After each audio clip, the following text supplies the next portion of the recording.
నమస్తే, welcome to our channel. AP IT విద్యాశాఖ మంత్రి నారా లోకేష్ గారు ప్రెస్ మీట్ పెట్టి నిన్న అసలు మొంతా తుఫాన్ ఎఫెక్ట్ రాష్ట్రంలో ఏ విధంగా ఉంది అంటూ విశ్లేషించారు. మరి ఈ నేపథ్యంలోనే ఓ విలేకరు క్వశ్చన్ అడుగుతూ రాజకీయాల గురించి ప్రస్తావించగా, ప్రస్తుతం రాజకీయాల గురించి నేను మాట్లాడను, అది వేరే సమయంలో నేను మాట్లాడతాను, ప్రస్తుతం నాకు ప్రజలు సురక్షితంగా ఉండడమే ముఖ్యమంటూ నారా లోకేష్ గారు స్పందించారు. మరి ఈ స్పందనను ఏ విధంగా చూడాలి తెలుసుకునే ప్రయత్నం చేద్దాం. దీన్ని విశ్లేషించడానికి మనతో పాటుగా ఉన్నారు ప్రముఖ ఆర్థిక, రాజకీయ, సామాజిక విశ్లేషకులు అప్పసాని రాజేష్ గారు.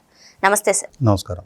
నారా లోకేష్ గారు, అసలు మొంతా తుఫాన్ ఎఫెక్ట్ ఏ విధంగా ఉంది, రాష్ట్రంలో ఇప్పటివరకు ఏం జరిగింది, ఏం జరగబోతుంది అంతా కూడా నిన్న ప్రెస్ మీట్లో చెప్పారు సార్. మరి ఈ ప్రెస్ మీట్లో ఒక విలేకరు రాజకీయాల గురించి, ఎస్పెషల్గా జగన్మోహన్ రెడ్డి గురించి స్పందించగా, ఇప్పుడు నేను రాజకీయాల గురించి మాట్లాడను, ఈ సమయం కాదు, నేను తర్వాత మాట్లాడతాను, ఫేక్ ప్రచారాలపైన కూడా స్పందిస్తాను అని ఆయన చెప్పడం, ప్రస్తుతం నాకు ప్రజలు సురక్షితంగా ఉండాలి, కూటమి లక్ష్యం అదే అంటూ ఆయన స్పందించడం, ఈ స్పందనని ఏ విధంగా చూడాలంటారు? ఇప్పుడు సహజంగా రాజకీయాలలో రాజకీయ ప్రత్యర్థులు ఉంటారు, కానీ క్రమక్రమంగా రాజకీయాల్లో ఎటువంటి భావజాలం పెరిగిపోయిందంటే ప్రత్యర్థులని శత్రువులుగా పరిగణించే స్థాయికి రాజకీయ విలువలు దిగజారుతా ఉన్నాయి. తమ రాజకీయ ప్రత్యర్థి తమకి వ్యతిరేకంగా ఏదైనా ఒక విమర్శ చేశాడు అని అంటే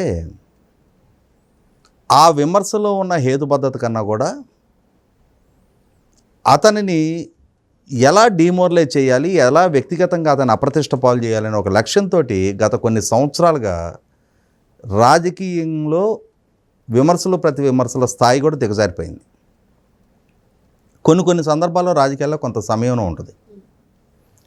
ఎవరింట్లోనో ఒక మరణం లాంటిది సంభవించింది, ఎవరింట్లోనో ఒక శుభకార్యం జరుగుతూ ఉంది, ఆ నాయకుడు పుట్టినరోజు, ఇటువంటి సందర్భాల్లో రాజకీయ ప్రత్యర్థులు కూడా కొంత సమయం పాటిస్తారు.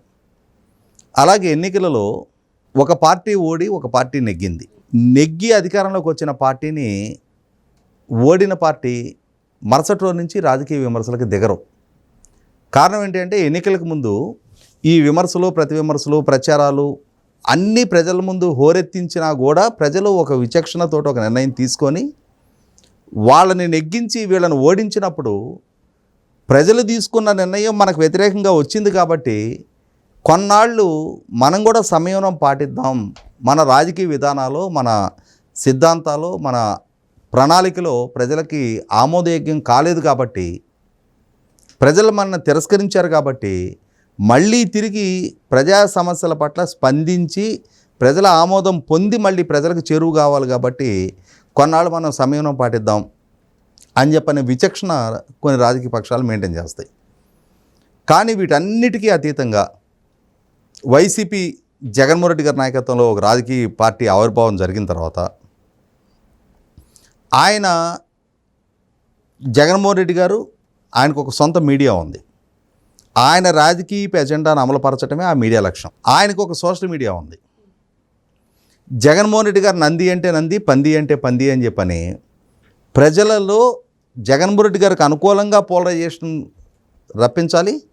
అదే సందర్భంలో జగన్మోహన్ రెడ్డి గారి రాజకీయ ప్రత్యర్థులని ఘోరాతి ఘోరంగా వ్యక్తిత్వానికి పాల్పడైనా సరే, వాళ్ళని డిమోరలైజ్ చేసైనా సరే ఎన్నికలలో జగన్మోహన్ రెడ్డి గారికి వాళ్ళు ప్రత్యర్థులుగా ఉండకుండా ఉంచే విధంగా వాళ్ళ సోషల్ మీడియా వ్యవహరిస్తుంది. ఇలా రాజకీయాలు కొనసాగుతున్నప్పుడు నిన్న లోకేష్ అసలు సిసలైన రాజకీయ పరిణతిని ప్రదర్శిస్తూ ప్రజల కష్టాల్లో ఉన్నారు, ప్రకృతి వైపరీత్యం ముంగిట ప్రజలు ఉన్నారు, ఒక పెను తుఫాను రాష్ట్రాన్ని తాకబోతూ ఉంది, ఆ తుఫాను ప్రభావం ఏ జిల్లాలను అతలకుతలం చేయబోతుంది, ఏ జిల్లాల రైతాంగం పంటలు దెబ్బతినబోతూ ఉన్నాయి, ఎంత ప్రకృతి విధ్వంసం జరగబోతూ ఉంది, ఎంతటి ప్రాణ నష్టం జరగటానికి ఆస్కారం ఉంది, ఎంతటి ఆస్తి నష్టం జరగటానికి ఆస్కారం ఉంది, ఎంతటి ప్రజల సంపదైన రోడ్లు, విద్యుత్ టవర్లు, విద్యుత్ పోల్సు, విద్యుత్ లైన్సు ఇటువంటివి దెబ్బతినడానికి ఆస్కారం ఉన్నాయి. వీటిని మళ్ళీ ఎంత వేగంగా మళ్ళీ రెస్టోర్ చేసి ప్రజలకి ఆ సేవలు అందుబాటులోకి తీసుకురావాలి. అంటే ఈ చర్యల్లో ప్రభుత్వం నిమగ్నమైంది. ప్రజల ముందు ఒక సవాల్ ఈ తుఫాన్ రూపంలో వచ్చి నిలబడింది. మరి ప్రకృతి ద్వారా వచ్చిన ఈ ఆపదని అడ్డుకోవటం మానవ మాతృకు సాధ్యం కాదు. కానీ ఆ ప్రకృతి విసురుతున్న సవాలు, ఆ సవాలు ద్వారా జరగబోయే విధ్వంసం, ఆ విధ్వంసం ద్వారా జరగబోయే నష్టం, ఆ నష్టాన్ని వీలైనంత వరకు మార్జినలైజ్ చేయడానికి, మినిమైజ్ చేయడానికి ప్రభుత్వ పరంగా చర్యలు తీసుకోవాలి. ముందు ఈ తుఫాన్ లాంటివి వచ్చినప్పుడు ఆ గాలికి పూరిళ్ళు లాంటివి ఉంటే ఇల్లు కోల్పోవడానికి ఆస్కారం ఉంటుంది. ఆ ఇళ్లలో నివాసం ఉండే వాళ్ళకి ప్రమాదకర పరిస్థితులు తలెత్తుతాయి. పిడుగులు పట్టడానికి ఆస్కారం ఉంటుంది. టెలిఫోన్ టవర్ లాంటివి కూలటానికి ఆస్కారం ఉంటుంది. చెట్లుంటే కూలిపోతాయి. భారీ వర్షాలకి ఫ్లడ్స్ రావడానికి ఆస్కారం ఉంటుంది. వీటినన్నిటినీ ముందస్తుగా అంచనాలు వేసుకొని ఏవి పల్ల ప్రాంతాలు, ముంపు ప్రాంతాలు ఉన్నాయో వాళ్ళని ఎవాక్యూ చేపించి పునరావాస కేంద్రాలకు తరలించాలి. మరి ఇల్లు వాకిళ్ళు వదిలిపెట్టుకొని పునరావాస కేంద్రాలకు వచ్చిన వాళ్ళకి ప్రభుత్వమే వాళ్ళకి ఆహార పానీయాలు అందించాలి. వాళ్ళలో ఎవరైనా వృద్ధులో బాలింతలు లాంటి వాళ్ళు ఉంటే వాళ్ళకి వైద్య సహాయం అందించాలి. ఇవన్నీ ప్రభుత్వం బాధ్యత. ప్రభుత్వం వాటిలో నిమగ్నమై ఉంటుంది. నిమగ్నమై ఉండేటప్పుడు మనకు ఒక సామెత ఉంది. పనోడు పని చేస్తూ ఉంటాడు, పనికిమాలినాడు విమర్శలు చేస్తూ ఉంటాడు. ఈ పనిలో లోపాలుంటే ప్రజలకు మెరుగైన సేవలు అందించడం కోసం ప్రభుత్వానికి సూచనలు అందించడాన్ని ఎవరు తప్పుపట్టరు. కానీ నిజాయితీగా, చిత్తశుద్ధితో, అంకితభావంతో ప్రజా సమస్యల పట్ల మమేకమై ఉండి వ్యక్తిగత జీవితాన్ని, వ్యక్తిగత కుటుంబ వేడుకలకు కూడా దూరంగా ప్రజల సమస్యల పట్ల స్పందిస్తూ పాలకులు అక్కడ కూర్చొని పర్యవేక్షిస్తూ ఉన్నప్పుడు వాటికి వంకలు పెట్టడం, వాళ్ళని అవహేళన చేయటం, వాళ్ళని ట్రోల్ చేయటం, వీళ్ళేదో ప్రచారం కోసం ప్రయత్నం చేసుకుంటున్నారు, ఆర్భాటపు ప్రచారం చేసుకుంటున్నారు, ఈ విధమైన ప్రయత్నాలు చేయటం ప్రతిపక్షం దాన్ని మా రాజకీయంలో భాగంగా భావించినా కూడా ప్రభుత్వంలో ఉన్న వాళ్ళకి మా తొలి ప్రాధాన్యత రెస్క్యూ ఆపరేషన్స్ మాత్రమే. ప్రజల క్షేమం కోణంలోనే మేము ఆలోచిస్తాం. మా ప్రత్యర్థి రాజకీయ విమర్శలకు దిగాడు కదా అని చెప్పని అతని స్థాయికి మేము దిగసారి మేమిప్పుడు మాకున్న ఈ కొద్దిపాటి టైంలో అతని విమర్శలను తిప్పికొట్టడానికి మేము ప్రాధాన్యత ఇవ్వం. గంటల తరబడి మేము, మాతో పాటు అధికారులు అందరూ కూడా ఇటువంటి పర్యవేక్షణలో నిమగ్నమై ఉండి వారు ఆదేశాలు తీసుకుంటూ, ఆదేశాలు ఇస్తూ, రాష్ట్ర వ్యాప్తంగా ఎక్కడికక్కడ పరిస్థితులను సమీక్షిస్తూ ఈ ముందస్తు ఏర్పాట్లో నిమగ్నమై ఉన్నప్పుడు మా అటెన్షన్ డీవియేట్ చేసుకోవడానికి మేము సిద్ధంగా లేము. మనకి మహాభారతంలో ద్రోణాచార్యుడు అర్జునుడికి విలువిద్యను నేర్పించేటప్పుడు శిష్యులందరికీ ఒక మాట చెప్తా అంట. ఒక చెట్టు మీద ఉన్న ఒక పక్షిని చూపించి ఆ పక్షికి గురిపెట్టమని చెప్తాడు విద్యార్థులందరికీ.